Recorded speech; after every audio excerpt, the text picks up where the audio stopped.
what I'm gonna do now, guys, is I'm gonna do a quick review of the game. I'm gonna take you guys through what United did well, what didn't do well. This is how Man United started out. This is how we started out. This is our original lineup. This is how the lineup started right here. Here are a couple of things that I liked about Manchester United in this game here.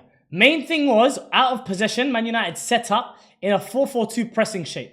This is my issue that has been with Ruben Amorim up to this point, is that our press has been too easily played through. Sometimes it was two man-to-man. There was always big gaps. You'd see when Man United played, there'd be huge gaps in between midfield and defense. You guys would see that, right? This setup was so much better. And if you look at the top teams in the world right now, Cities, Liverpools, Arsenals, they set up in a press like this. This is how they set up. So that was one thing that I liked from Man United. What I don't like that we did, and we're still doing right now, is that when the keeper has the ball here, why is my centre-back going here? Why is Matthijs de Ligt going into a double pivot with Ugarte? I want to burn my eyes! Why is Ugarte and de Ligt in a double pivot trying to play out the back? It makes no sense.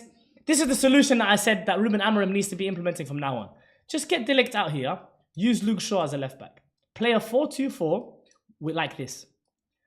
Whoever has Ruben Amorim's number, send him this clip. You play a 4-2-4 here. Ahmad is your auxiliary kind of right back, because we know he's quite safe with the ball. This is exactly what they'd have to do. You play like this out of your shape, and you have much more control in the game of football. Simple as that. This haram nonsense where these two are here, and it's just absolute utter woke nonsense. It is disgusting. I never want to see it again. Have Dalot, but in here, Bruno providing the width, and it's a 4-2, sorry, it's a Dalot providing the width, a 4-2-4 shape. Simple as this. 4-2-4. Here's your back 4-2-4. Set up and you pin your defenders back. You have a chance to play out a build-up. This is what we are going to be looking at to see if Ruben Amorim can adapt that going into next season. What I did like, as soon as we broke the lines with Kobbie Mainoo, because we know, speaking FIFA term, deep line, okay, cool. So this, I need him to be more of our deep line playmaker.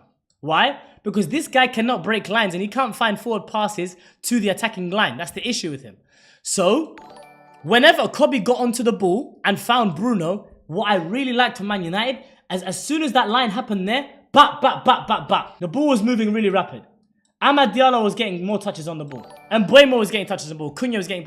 So there was glimpses of what this attack could look like going into the future season. That's what it could look like going into the future. So those were the things that I like to see. The passing, quick passing in transition, and also our 4-4-2 press. Us seeing that 4-4-2 build up the press, and us being quick in transition, what I like to see. And what I didn't like was that build up play shape. It is pre-season. We have to understand that. It is pre-season. But there's one man that I need to speak about. And I always remove Ugarte because I don't want to see his face. This guy, I can't explain to you guys how good this guy is for Manchester United. When Bruno comes in and Mason Mount goes there. Sorry, when Bruno comes in here and Ugarte or Casemiro joins him and Mason Mount comes in here, it makes us a better footballing team. When Mason Mount, somehow Mason Mount needs to start the game of football. I don't know how we incorporate this, but Mason Mount needs to start for Manchester United. I'm sorry, guys. It might seem crazy, but he does. What was also really good is when this fella came on. He's been okay in the last couple of games. He had a chance to score. He just provides that left-footedness. It's just natural for a left-footed player to be out there. How did Mbeumo debut? He had some lovely touches and he was part of that quick attack pace football. And he also had a big chance to score and he should have scored. There were some misplaced passes. We're not going to lie to each other here. We have to be honest about it. He did have some misplaced passes. But when someone hasn't been playing matches for so long, throughout the whole negotiation between Brentford and Man United, he wasn't there to actually play. He wasn't playing with Brentford. He was out of the squad because he was trying to get his move to Manchester United. So he wasn't playing. So I have a lot of patience for him. This guy is brilliant. And when you just have footballer on the pitch, good footballers, I think it's just so much more better. Last thing that I really want to see a lot more of is this guy on the football pitch. Why? By the way, arguably man of the match.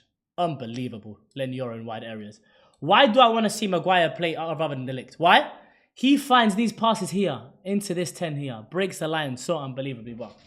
But yeah, those are the things I really liked about Man United. Other things, not so much. In conclusion, 2-2 in pre-season against Everton. We take those.